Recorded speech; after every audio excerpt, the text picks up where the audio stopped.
1999, for those that don't know, we came up against the unbeatable Essendon Football Club in the prelim final. We had played them twice throughout that year. The first time they beat us by over 40 points, the next time by 78 points.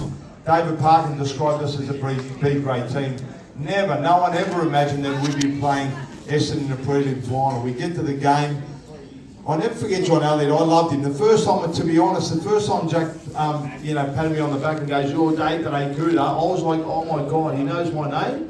If he had said, "Mate, run through that brick wall," I would have done it for him, and that's how much I adored him. But prelim final, he came up to me and goes, "Cooter," he goes, "I've got a funny feeling about today." And those words there made me think about the Carlton history. I don't know why. At the times when they shouldn't have won and they did win finals. And so in my head, I'm like, maybe we could possibly beat Essendon, who knows? And so we went out there, half-time, we had a convincing lead against Essendon. I'm thinking we might be in another grand final here. But in the third quarter, Essendon played the way they were capable of playing. They kicked 7-7, and we're in front by three-quarter time. We get to the huddle at three-quarter time. I've been in defence all day long. I'm like, please just put me in the midfield. And of course, the call didn't come at that stage. And apparently, Stephen Silvani did one of the greatest speeches of all time at three-quarter time. Now, if you could understand Sauce, you're going well. All I remember was just getting every fucking spit that he was going off his head. Every spit was coming on my face. So I get out there, last quarter, and Essendon kicked the first goal. And about 2 or 3 minutes later, I seen the runner run towards me, and I knew.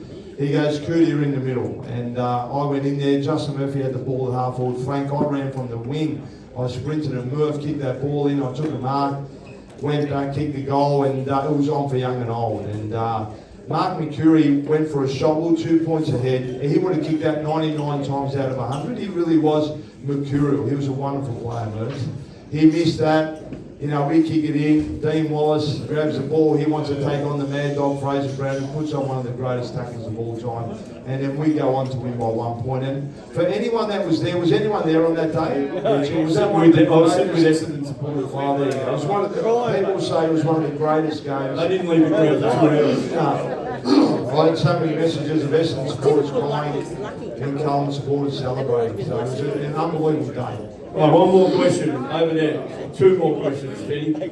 Yes. So you had fantastic immigrant parents. Did they understand the gravity of what you were doing on the footy field each week? No, I don't know. It's a good question. I mean, I think I gave them a lot of joy, and so did my other brothers, don't get me wrong, but ever since I was a young kid, I accomplished quite a bit, whether it was footy or athletics, and then I'm not sure if they ever expected me to be an AFL player, but they were the most incredible parents and encouraging for me. And I always say I never would have gone on to play AFL footy if it wasn't for their support, in honesty.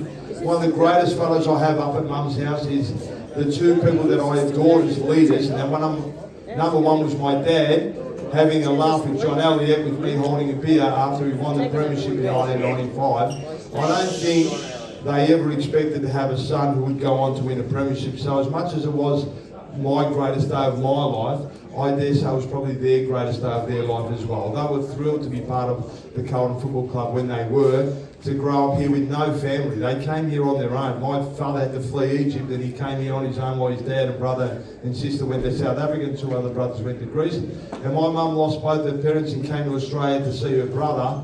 And she had a ticket, planned to go back, and then met my dad. And I don't even know how they communicated with each other because they couldn't speak English, but they fucking had 3 kids.